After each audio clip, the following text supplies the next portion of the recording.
So we're gonna do pickled red onions instead.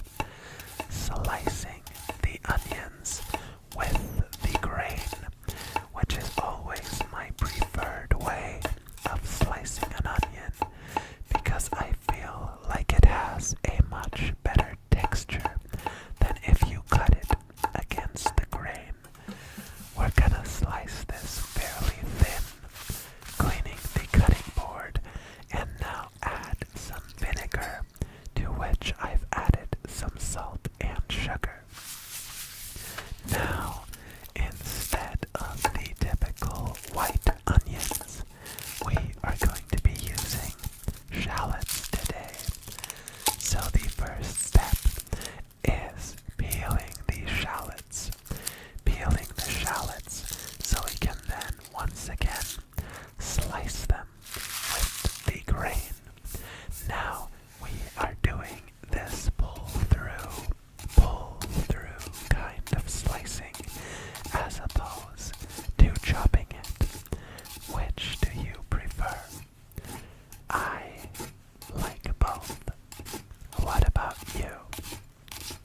You can go not as thin as we did with the pickled red onions here, because you still want some bite in your onions that are gonna be simmered in the broth.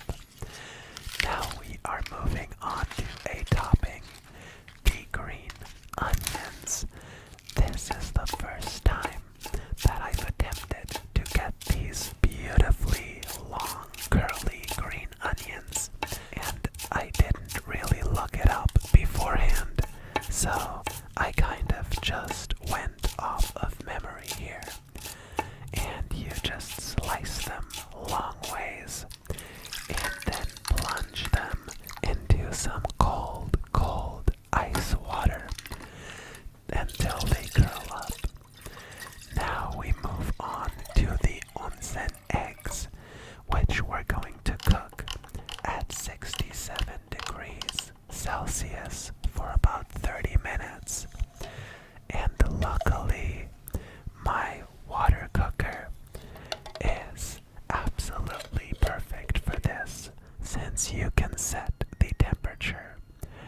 Now once the rice has finished cooking, we are going to open it up, let some of the steam escape, and fluff it up.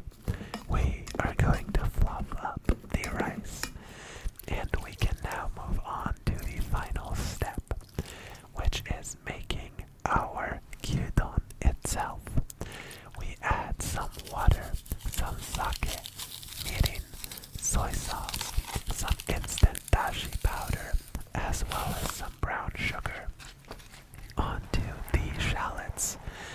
And we are going to simmer this until the onions have the desired consistency.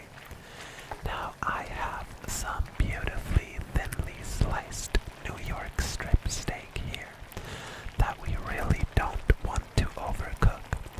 So pretty much as soon as we add this into the pan, it's going to be cooked through. So once I see barely any pinkness left in the meat, we are going to call it done, and we will move on to plating. So, moving the pan to the side, we add the rice to the bowl and top that with our beautiful sauce, onions and beef, as well as the spring onions, the pickled red onions, our onsen egg, and some nanami togarashi, which is a 9-spice blend with chili. And there you have our beautiful finished gyudon. I hope you enjoyed the cooking process. And after taking a look at this delicious